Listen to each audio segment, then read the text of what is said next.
So we've just been spending the day sparring in the clinch and doing techniques for a new course on Wing Chun in the clinch using gloves, because a lot of people get confused about how Wing Chun works with gloves. So I've already done a series on Chinese boxing, which is about 11 modules. I've done a series on Sandar. I've done a series on long range entries and striking in Wing Chun, and now we're doing a series on the clinch aspect of Wing Chun. So there's three ranges that Wing Chun has to deal with. One is the long range bridge, the short range bridge, which is Chi Sao, and from Chi Sao, the short range bridge, we get to the clinch, which is chest to chest. And in that position, we suffocate somebody, pressure on them, tire them out. When they try to get out of that, we can strike them, and when we're in that, we can often pin and strike them as well.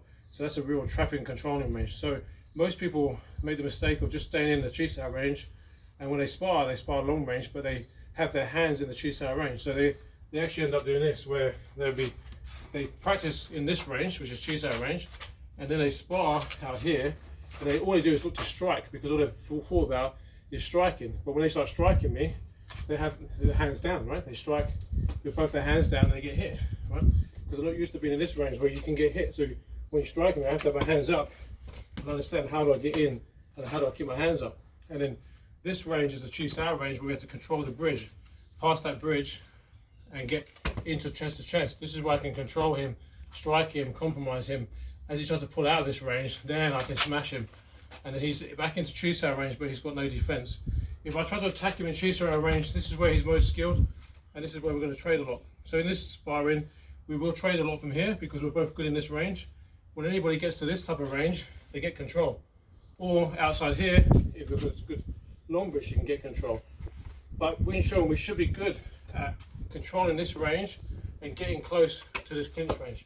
In this clinch range, he gets out, that compromises him, that's where I strike him. If I try to strike him here, he can stick and move the same as me with 50-50. So this is the range where we should be good at. So when you're training this type of training, you will trade a lot, because we're repeating the movements, and we're going over and over and over the same movements. So in Chi Sao, generally you hit, you get somebody, you restart, you hit, you get someone, you restart.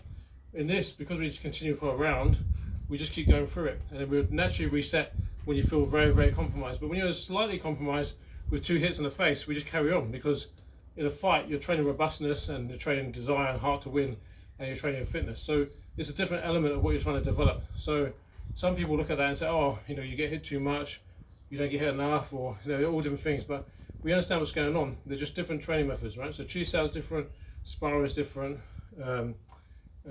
forms are different, drills are different. Everything has its own place, and we've got to put them together. So we'll start in the Chi Sao range. So we'll start in this range. This is the range we're both even at.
Well done.